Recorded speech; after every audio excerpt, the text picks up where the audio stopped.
अस्सलाम वालेकुम क्लास। उम्मीद है आप सब लोग खैरियत से होंगे। आज का हमारा टॉपिक है infinite series and the limit of sequence numbers. सबसे पहले आपको पता होना चाहिए कि आपके पास इनफाइनाइट सीरीज क्या होती है। Infinite series is the sum of an infinite sequence of numbers. जो कोई आप नंबर लें, जैसे हमारे पास सेट ऑफ नेचुरल नंबर है, इसमें से आप कुछ नंबर चूज करें 1 2 3 4 5 6 तक। अगर कोई आप नंबर चूज करते हैं, ये आपके पास इसकी सीरीज बनेगी, आपके पास होगी फाइनाइट सीरीज। अगर मुकम्मल आप नेचुरल नंबर की बात करती हैं 1 2 3 4 5 6 एंड सो ऑन इन्फिनिटी तक, इसको आप कह सकते हैं कि आपके पास ये सीरीज कौन सी है, इन्फिनिट सीरीज है। और सीरीज आपके पास दो तरह की होती है, एडिशन भी सीरीज होती है और मल्टीप्लिकेशन भी होती है।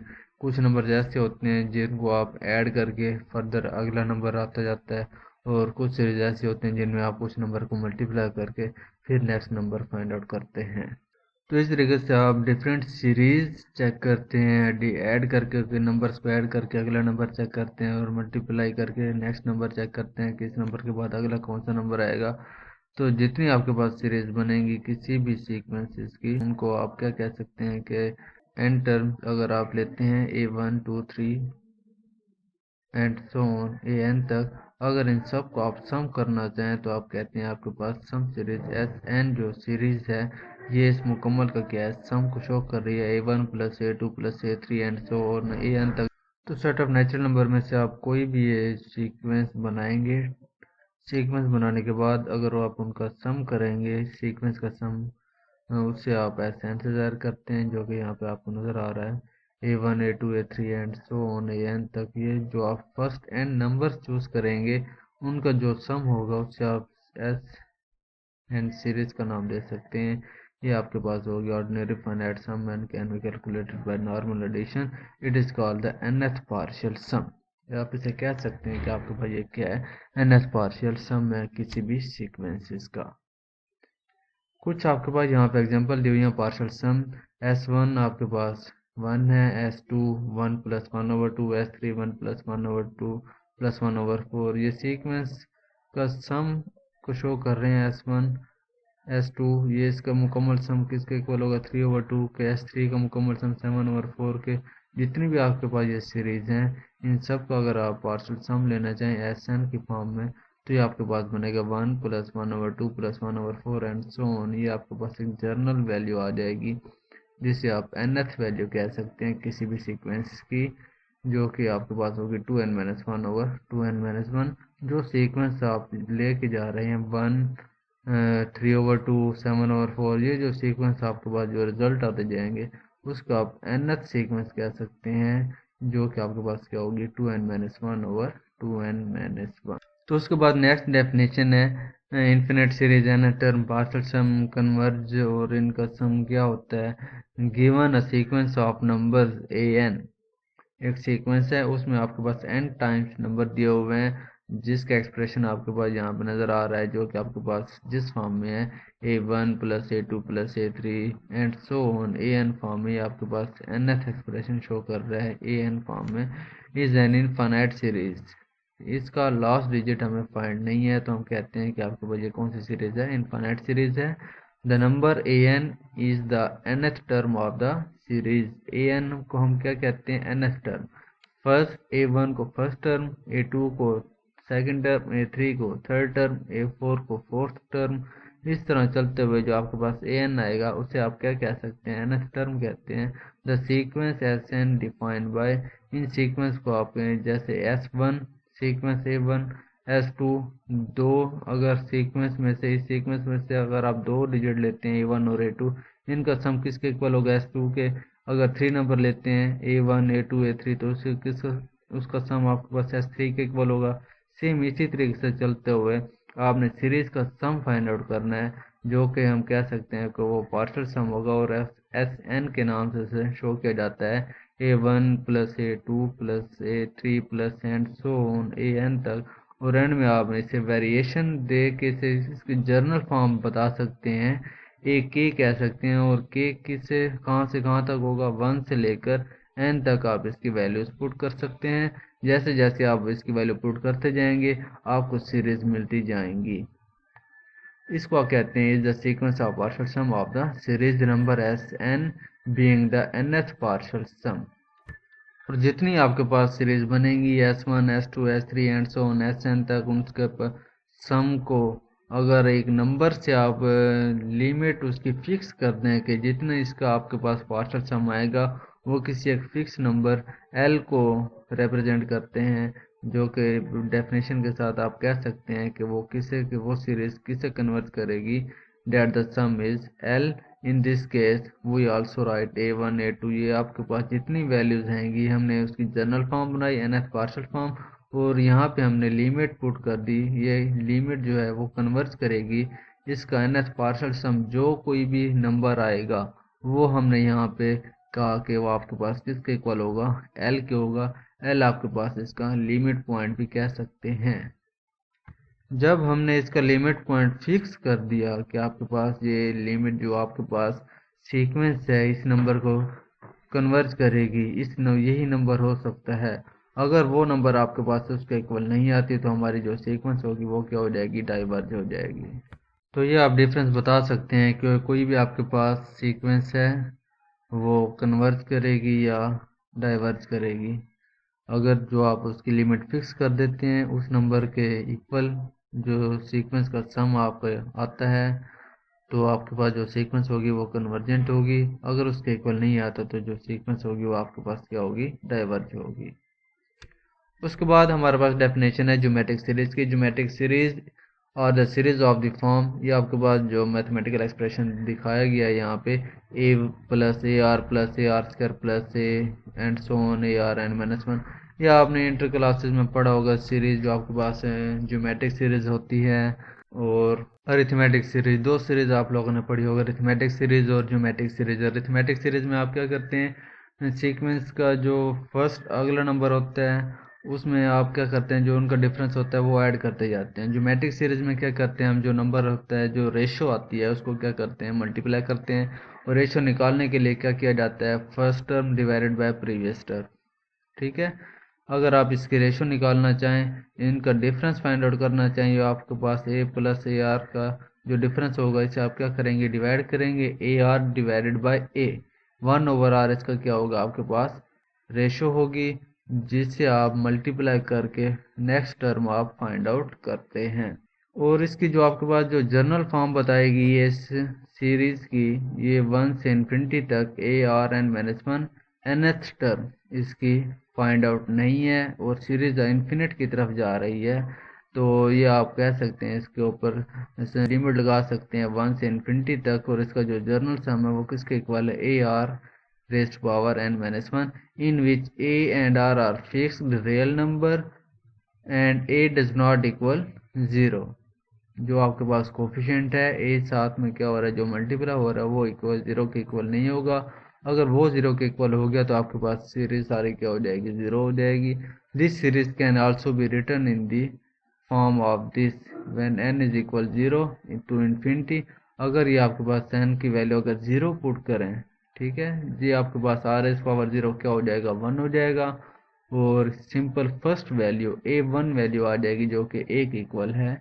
जब आप n की वैल्यू 1 पुट करेंगे तो आपके पास ए आर आ जाएगा सेकंड टर्म, और इसी तरीके से आप एंड सो ऑन इन्फिनिटी की तरफ आप जितनी भी टर्म्स आएंगी वो आप फाइंड आउट कर सकते हैं। The ratio r can be positive, और जो रेशो है वो ऑलवेज क्या होगी, पॉजिटिव होगी। अगर रेशो पॉजिटिव है तो आप नेक्स्ट टर्म फाइंड आउट कर सकते हैं, अदरवाइज आप नहीं कर सकते। तो जो रिजल्ट आपके पास आएगा वो उसका क्या होगा, डिफरेंट होगा। पॉजिटिव रेशो का डिफरेंट रिजल्ट होगा, नेगेटिव रेशो का रिजल्ट डिफरेंट आ जाएगा। जैसे कि यहाँ पे आपके पास एक एग्जांपल बताई गई है 1 + 1/2 + 1/4, जो अगर इसके आप रेशो निकालें, इसके रेशो आपके पास पॉजिटिव रेशो आती है 1/2, जो कि क्या हो रही है, मल्टीप्लाई हो रही है n टाइम्स n तक 1/2 rays power n minus one. और दूसरी साइड में आपके पास जो रिजल्ट दिया हुआ है नेगेटिव, अगर रेशो आपके पास r जो है वो नेगेटिव है तो 1 - 1/3 + 1/3, तो एक टर्म आपके पास पॉजिटिव आ रही है और एक टर्म क्या आ रही है, नेगेटिव आ रही है। जैसे नेगेटिव और नेगेटिव वैल्यू रेशो आपस में मल्टीप्लाई होंगे, रिजल्ट क्या आएगा, पॉजिटिव आएगा।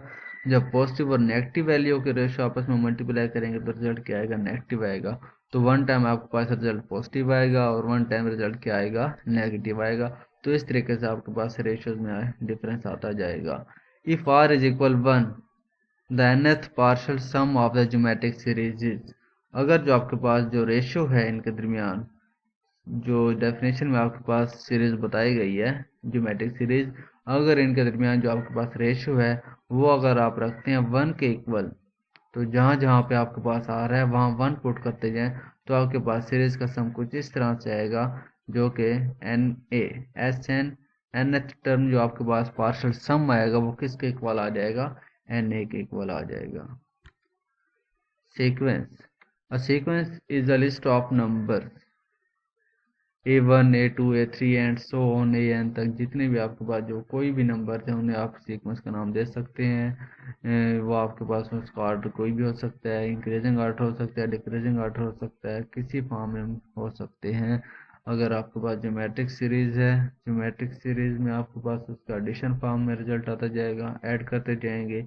और ज्योमेट्रिक सीरीज है तो उसमें आप क्या करते जाएंगे, नंबर्स को मल्टीप्लाई करते जाएंगे। इस तरीके से उसका आपके पास रिजल्ट आता जाएगा। जैसे कि यहाँ पे आपके पास एक सीरीज बताई हुई है 2 4 6 8 10 12 up to so on to n कोई भी नंबर ले लें, 2 के साथ उसे क्या करते जाएं, मल्टीप्लाई करते जाएं, आपके पास नेक्स्ट नंबर आता जाएगा। और इस n को आप कह सकते हैं कि आपके पास index of an, nth term का इंडेक्स इसे कहा जा सकता है। And indicate where an occurs in the list we can think of the sequence A1 A2 A3 and so on nth term तक आप इसके सीक्वेंस फाइंड आउट कर सकते हैं। n की वैल्यू आप जो देते जाएंगे वो आपके पास सीक्वेंस फॉर्म में रिजल्ट आता जाएगा। उसके बाद हमारे पास नेक्स्ट है definition of infinite sequence. Infinite sequence क्या होती है? An infinite sequence of number is a function whose domain is a set of positive integer. कोई भी आप सीरीज लें, फाइनाइट हो इनफाइनाइट हो, जो आप उसमें पॉजिटिव इंटीजर्स वैल्यू पुट करेंगे, पॉजिटिव इंटीजर आपके पास किसे अप्रोच करते हैं, इन्फिनिटी को अप्रोच करते हैं, 1 2 3 4 एंड सो ऑन इन्फिनिटी की तरफ। एंड पॉइंट इसका कोई नहीं हमें मालूम, तो सीक्वेंस आपकी जो भी होगी अगर आप उसमें एन को वेरिएशन देते हैं इन्फिनिटी की तरफ, तो आपके पास सीक्वेंस क्या बन जाएगी, इनफाइनाइट सीक्वेंस बन जाएगी। और उसके कुछ आपके पास मैथमेटिकल रिजल्ट यहाँ पे दिखाए गए हैं, जो कि आपके पास AN BN CN और DN की फॉर्म में दिए हुए हैं। AN जो आपके पास है, अगर यहाँ पे आप इसकी n की वैल्यूज पुट करते जाएं, positive integer set of integer से नंबर ले के पुट करते जाएं, ये आप इसकी इनफाइनाइट सीक्वेंस बना सकते हैं। सेम इसी तरीके से B की, C की और DN इनकी आप nth सीक्वेंस बना सकते हैं। तो उसके बाद नेक्स्ट है लिमिट ऑफ सीक्वेंस नंबर। यहाँ पे आप कह सकते हैं कि आपके पास सीक्वेंस जिस फॉर्म में मर्जी दी हुई हो उसको आप चेक कर सकते हैं कि वो आपके पास जो सीक्वेंस कन्वर्ज करेगी या डाइवर्ज करेगी। अगर आप उसके लिमिट फिक्स कर देते हैं किसी ख़ास पॉइंट को, कहते हैं कि ये जो आपके पास सीक्वेंस है इस पॉइंट को टच करेगी, ठीक है, वहाँ तक अगर जब आप उसके nth टर्म तक वैल्यूज पुट करते हैं वो रिजल्ट सेटिस्फाई करता है, उस लिमिट तक रिजल्ट आपका इक्वल आता है, तो आप कहते हैं कि सीक्वेंस क्या है, कन्वर्जेंट सीक्वेंस है। अदरवाइज सीक्वेंस क्या है, डाइवर्ज कर रही है। डेफिनेशन इसकी पढ़ते हैं, कहते हैं definition the sequence n converges to the number l if to every positive number epsilon there corresponds an integer capital N such that for all n, जो आपके पास यहाँ पे कैपिटल N दिया हुआ है, set of integers positive integers को represent कर रहा है, और n जो है उसके एलिमेंट्स नंबर्स को जो आप चूज कर सकते हैं जो आप सीक्वेंस के अंदर पुट करेंगे। और इसकी डेफिनेशन आप लोगों ने अच्छे तरीके से ध्यान में रखनी है। ये an nth टर्म तक सीक्वेंस है, उसको आपने वेरिएशन दी लिमिट l तक, an माइनस l, जो उसका रिजल्ट आना चाहिए लेस देन एप्सिलॉन। अगर ये रिजल्ट सेटिस्फाई होगा तो हम कहते हैं कि लिमिट आपके पास कन्वर्ज है। अगर लिमिट आपके पास l को एग्जिस्ट नहीं करती जो सीक्वेंस है, if no such number l exist we say that an क्या है आपके पास, डाइवर्ज है। If an converges to l we write limit n approach to infinity an is equal l। अगर इस डेफिनेशन को लिखते हुए आप उसकी दूसरी फॉर्म मैथमेटिकल फॉर्म अगर इक्वेशन फॉर्म लिखना चाहें तो ये बता सकते हैं limit N approach to infinity A n is equal किसके आना चाहिए, एल के आना चाहिए। लिमिट आपकी किस अप्रोच कर रही है, इन्फिनिटी को। Simply a n approaches to l and call l is the limit of the sequence. तो ये डेफिनेशन थी, आप जहाँ पे चेक कर सकते हैं कि कोई भी आपके पास सीक्वेंस गिवन सीक्वेंस कन्वर्जेस कर रही है या डाइवर्ज कर रही है। अगर वो लिमिट पॉइंट को सेटिस्फाई करेगी उसको कहते हैं कन्वर्ज, अगर नहीं करेगी तो आप कह सकते हैं कि वो आपके पास क्या होगी, डाइवर्ज होगी। Example applying the definition of convergence and divergence, ये आपने यहाँ पे कुछ रिजल्ट सेटिस्फाई करने हैं। Show that limit N approach to infinity 1/n is equal 0 and second one is limit N approach to infinity k is equal k। जो constant number है वहाँ पे आप कोई मर्जी लिमिट पुट कर दें उसका रिजल्ट कांस्टेंट ही रहता है, वो चेंज नहीं होता। इसको सॉल्व करना है बाय डेफिनेशन जब आप इसे सॉल्व करते हैं तो कुछ चीज़ें लेट करते हैं जो कि आपके पास फर्स्ट ऑफ ऑल एप्सिलॉन होता है। एप्सिलॉन ऑलवेज क्या होना चाहिए, ग्रेटर देन 0 होना चाहिए। ये 0 के इक्वल कभी नहीं हो सकता, 0 से ग्रेटर होगा या लेस होगा, अप्रॉक्सीमेट 0 के इक्वल होगा, इक्वल 0 के नहीं हो सकता। ये एप्सिलॉन की डेफिनेशन है। We must show that there exist an integer positive integer capital n such that for all n. By definition of convergent, ये हमने यहाँ पे जो क्वेश्चन स्टेटमेंट थी उसे हमने बाय डेफिनेशन इसे एक्सपोज किया। N greater than this implies that 1/n minus 0। जो हमारे पास क्वेश्चन था 1/n limit N approach to infinity is equal l, by definition इसे हमने यहाँ पे लिखा 1/n minus 0 less than epsilon. तो यहाँ पे हम एब्सोल्यूट फंक्शन की डेफिनेशन यूज करेंगे जो कि आपके पास 1/n minus 1 less than epsilon भी हो सकता है और ग्रेटर देन एप्सिलॉन भी हो सकता है। इसका जो रिजल्ट आएगा कहते हैं द इस implication will hold if 1/n less than epsilon और n ग्रेटर देन 1/एप्सिलॉन। अगर आप इसे मल्टीप्लाई कर दें एप्सिलॉन नीचे आ जाएगा और n क्या हो जाएगा, मल्टीप्लाई हो जाएगा। रिजल्ट कुछ इस तरह से बन जाएगा n ग्रेटर देन 1/एप्सिलॉन। यहाँ पे आप n की जो वैल्यू देंगे वो ऑलवेज क्या होगी, ग्रेटर देन होगी 1/एप्सिलॉन से। तो ये जो आपके पास ये डेफिनेशन थी यहाँ पे होल्ड की for all n greater than n, this prove that limit n approach to infinity 1/n is equal किससे होगा, 0 के इक्वल होगा। n की आप कोई भी वैल्यू पुट करते जाएं, limit n approach to infinity. ये डेफिनेशन यहाँ से हमने चेक किया कि सीक्वेंस आपके पास कौन सी होगी, कन्वर्जेंट सीक्वेंस होगी। सेकंड जो एग्जांपल थी जो कि आपके पास कांस्टेंट नंबर दिया हुआ था के, उसे बाय डेफिनेशन आप चेक करेंगे ये के माइनस के लेस देन एप्सिलॉन, और जब आप इसे चेक करेंगे के माइनस के इज इक्वल 0, के कांस्टेंट नंबर है, इसकी वैल्यू जो मर्जी पुट कर दें कांस्टेंट ही रहनी है, चेंज नहीं होनी। तो ये भी आपके पास प्रूफ हो जाएगा। जब इसकी limit N approach to infinity के होगी, कांस्टेंट नंबर होगा तो रिजल्ट ऑलवेज कांस्टेंट ही रहेगा, उसमें चेंज किसी किस्म का नहीं आएगा। तो उसके बाद कुछ रूल्स हैं सीक्वेंस को चेक करने के लिए। लिमिट उसकी कन्वर्ज करेगी, डाइवर्ज करेगी, किस तरीके से उसे फाइंड आउट किया जा सकता है। कुछ यहाँ पे रूल बताए हुए हैं, sum rule, difference rule, product rule, constant multiple rule और क्वोशिएंट रूल। जैसे जैसे यहाँ पे आपके पास फंक्शन दो ऐड सीरीज ऐड होंगी वैसे ही उसकी लिमिट आप उसके साथ ऐड अप करते जाएंगे। यहाँ पे बाय डेफिनेशन सीक्वेंस जो आपके पास कन्वर्जेंट की डेफिनेशन है वहाँ बताई गई है limit N approach to infinity A n होगी, तो लिमिट किसे कन्वर्ज करेगी, कैपिटल ए को। और सेम इसी तरीके से जब आपके पास सीक्वेंस सीरीज होगी बी एन, तो limit N approach to infinity किसे कन्वर्ज करेगी, कैपिटल बी को।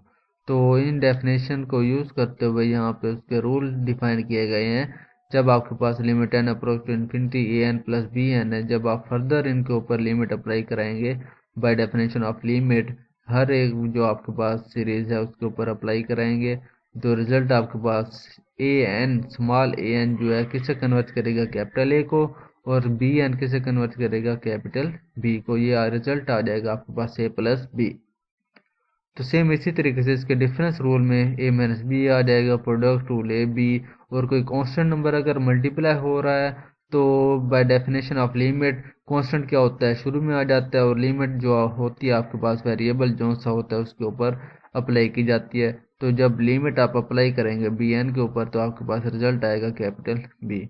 और अगर दो सीरीज आपके पास डिवाइड हो रही हैं तो उनके आपके पास जो लिमिट ऑफ सीक्वेंस आएगी वो क्या होगी, ए over B.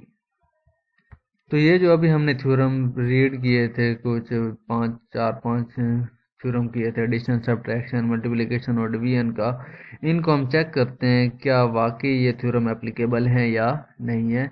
Bye combining theorem one with the limit of example one we have limit example one जो अभी हमने स्टडी की थी, जो limit N approach to infinity 1/n is equal 0, और कांस्टेंट नंबर वो भी किसके इक्वल आता है, कांस्टेंट ही आता है। तो ये दो रिजल्ट आप लोगों ने ध्यान में रखने हैं। जब limit N approach to infinity 1/n reciprocal form में हो किसी भी नंबर की, वो किसे कन्वर्ट करेगी, 0 के, और किसी भी कांस्टेंट नंबर की जो लिमिट कोई भी हो वो भी किसके इक्वल होगी, कांस्टेंट के इक्वल ही होगी, वो चेंज नहीं होगी। ये दो डेफिनेशन हमने यहाँ पे बाय थ्योरम के साथ चेक करनी है। Limit N approach to infinity -1/n, -1 यहाँ पे अगर मल्टीप्लाई कर दें तो एज अ कांस्टेंट क्या आ जाएगा, बाहर आ जाएगा। और लिमिट अप्लाई करनी है जो आपके पास सीरीज है 1/n इस सीक्वेंस के ऊपर, इसका रिजल्ट हमने बाय डेफिनेशन फाइंड आउट किया किसके इक्वल आता है, 0 के, और रिजल्ट आपके पास क्या आ जाएगा, 0। Second one, limit N approach to infinity n-1/n, जब आप इसे रैशनलाइज करेंगे, सॉल्व करेंगे, n/n ये क्या आ जाएगा, 1 -1/n, ये यहाँ पे आ जाएगा। कांस्टेंट ऑलवेज कांस्टेंट ही रहेगा, उसके ऊपर जब आप लिमिट पुट करेंगे ये 1 ही रहेगा। और जब -1/n पे जब आप लिमिट अप्लाई करेंगे इसका रिजल्ट क्या आएगा, 0। तो 1 - 1 इज इक्वल 0। सेम इसी तरीके से सी पार्ट में limit N approach to infinity 5/n², 5 as a constant बाहर आ जाएगा। 1/n² को आप फर्दर 1/n और 1/n लिख के उसके ऊपर आप प्रोडक्ट फॉर्म में लिमिट अप्लाई कर सकते हैं, तो रिजल्ट आपके पास किसके इक्वल आएगा, 0 के। और इस तरीके से लिमिट की जो डेफिनेशन है, अगर limit N approach to infinity कर रही हो, लीनियर इक्वेशन के अलावा अगर आपके पास पॉलिनोमियल फंक्शन आ जाते हैं तो हाईएस्ट पावर वेरिएबल जो होता है उसके साथ हम क्या करते हैं, पूरी इक्वेशन को डिवाइड करते हैं। तो यहाँ पे हाईएस्ट पावर कौन सी है, यानी 6 है। इससे हम क्या करेंगे, इसको डिवाइड करेंगे पूरी इक्वेशन को, और एंड में आप लिमिट पुट करेंगे तो रिजल्ट आपके पास क्या आ जाएगा, -7। उसके बाद कुछ थ्योरम है, sandwich theorem for sequence, continuous function theorem for sequence and L Hôpital rule. ये आप सीक्वेंस के ऊपर कैसे यूज कर सकते हैं। Let a and b n and c n be the sequence of real number if a n less than equal b n less than equal c n. जैसे आपके पास सैंडविच थ्योरम की स्टेटमेंट थी, दो function थे, अगर वो किसी एक, दोनों फंक्शन किसी एक लिमिट को अप्रोच कर रहे हैं तो उनके दरमियान कोई ना कोई एक फंक्शन ऐसा होता है जो उसको उसी लिमिट को अप्रोच करता है जिसको फर्स्ट और थर्ड जो आपके पास हैं वो अप्रोच कर रहे हैं। सेम यहाँ पे हमने वही डेफिनेशन सैंडविच थ्योरम की यूज़ करनी है। ए, बी और सी ये आपके पास तीन सीक्वेंसेस हैं, और आपस में ये किस फॉर्म में, a n less than equal b n less than equal c n holds for all n by on some index. Index n जो आपके पास पॉजिटिव नेचुरल नंबर है, पॉजिटिव इंटीजर्स है, ये कुछ भी हो सकते हैं, यहाँ पे वैल्यूज पॉजिटिव भी हो सकती हैं। और n always, small n always क्या होगा, ग्रेटर होगा। And if limit N approach to infinity A n is equal limit N approach to infinity c n is equal l, first और थर्ड एक लिमिट ए की और सी की limit किसे convert कर रही हैं, एल को। Then limit N approach to infinity b n, ये भी अगर एल को कन्वर्ट करती है, ठीक है, अप्रोच करती है, तो ये आपके पास इनके दरमियान में आ जाएगी। A n always less than equal b n और less than equal c n होगा, और ये सैंडविच थ्योरम की प्रॉपर्टी को सेटिस्फाई करते हैं। इस किस्म के रिजल्ट को आप कह सकते हैं कि आपके पास ये सैंडविच थ्योरम रिजल्ट है फॉर द सीक्वेंसेस। उसके बाद नेक्स्ट थ्योरम है continuous function theorem for a sequence. Let an be a sequence of real number if an approach to L if f is a function that is continuous at L defined at all and then f of an approach to f of L। कोई भी आपके पास sequence है, उसके ऊपर जब limit apply करेंगे उसकी लिमिट चेक करेंगे, लेफ्ट हैंड लिमिट और right hand limit continuous function के लिए, और value of a function is equal होनी चाहिए लिमिट ऑफ अ फंक्शन। अगर ये दोनों बातें सेटिस्फाई करती हैं तो आपके पास सीक्वेंस क्या होगी, कॉन्टिन्यूस फंक्शन बन जाएगी, अदरवाइज नहीं होगी। जैसे यहाँ पे आप फंक्शन की लिमिट पुट करेंगे at value of a function a n, approach करेगी लिमिट ऑफ फंक्शन, दोनों अगर उसे अप्रोच करती है तो ये कॉन्टिन्यूस फंक्शन थ्योरम की स्टेटमेंट सेटिस्फाई हो जाएगी। उसके बाद L'Hopital rule, L'Hopital rule में हम क्या कहते हैं कि suppose that f of x is a function defined for all x greater than equal and not and that a n is a sequence of real number, a n is a function. अगर इनकी आपके पास जो limit है function की limit और जो sequence है उसकी लिमिट दोनों एक ही नंबर को अप्रोच करते हैं, जैसे फंक्शन की limit x approach to infinity is equal l, this if and only if limit N approach to infinity, ये एन सीरीज की जो आपके पास सीक्वेंस है उसकी आपके पास लिमिट वो भी एल को अप्रोच करती है तो एल हैप्टर रूल की प्रॉपर्टी को सेटिस्फाई करते हैं। उसके बाद ये कुछ रिजल्ट हैं जो आप लोगों ने बाय सैंडविच थ्योरम ध्यान में रखने हैं। cos n over n approach 0 because ये जो आपके पास लिमिट जो है सीक्वेंस सीरीज में -1 over n less than equal cos n over n less than 1 over n दिया हुआ है। बिकॉज यहाँ पे जो आपके पास सीक्वेंस थी 1 ओवर n, जब n अप्रोच टू इन्फिनिटी था वो किसे कन्वर्ट करती थी, 0 के। अगर ये भी 0 की है और नेगेटिव 1 ओवर n वाली भी 0 को कन्वर्ट कर रही है तो लाजमी तौर पे जो आपके पास cos n ओवर n है वो भी किसे करेगी, 0 को कन्वर्ट करेगी। सेम इसी तरीके से 1 ओवर 2n 1 ओवर n और 0 के दरमियान ये भी किसे करेगी, 0 को कन्वर्ट करेगी। -1 ओवर रेस पावर n और 1 ओवर n ये भी दरमियान में आएगी जो आपके पास किसे कन्वर्ट करेगी, 0 को कन्वर्ट करती है। ये पॉसिबल रिजल्ट्स हैं जो आप लोगों ने ध्यान में रखने हैं। कुछ पॉसिबल रिजल्ट्स हैं जब आप limit n approach to infinity करेंगे तो उनके डिफरेंट रिजल्ट आते हैं, ये प्रूव्ड हैं जो कि यहाँ पे आपको जस्ट याद रखने हैं। अगर limit n approach to infinity 1 over n divided by n, ये किस अप्रोच करेगी, कन्वर्ट करेगी 0 को, बिकॉज जो 1 ओवर n डिवाइड हो रहा है जब इसके ऊपर लिमिट अप्लाई करते हैं किस 0 को कन्वर्ट करती है। सेम इसी तरीके से बाकी जो आपके पास रिजल्ट हैं ये आप लोगों ने ध्यान में रखने हैं। और एक्सरसाइज 11.1 इसके आपने क्वेश्चन करने हैं 1 से 80 तक, ये डिफरेंट एग्जांपल्स को चेक करके और जो कुछ आज हमने पढ़ा इसी को आपने चेक करना है कि सीक्वेंसेस फाइंड आउट करनी है, उनकी सीरीज, उनका सम, पार्शियल सम कैसे फाइंड आउट किया जाता है और चेक करना है कि कन्वर्ज कर रही है या डाइवर्ज कर रहे हैं। ये कुछ आप लोगों ने इसे सॉल्व करना है फॉर प्रैक्टिस। अल्लाह हाफिज़।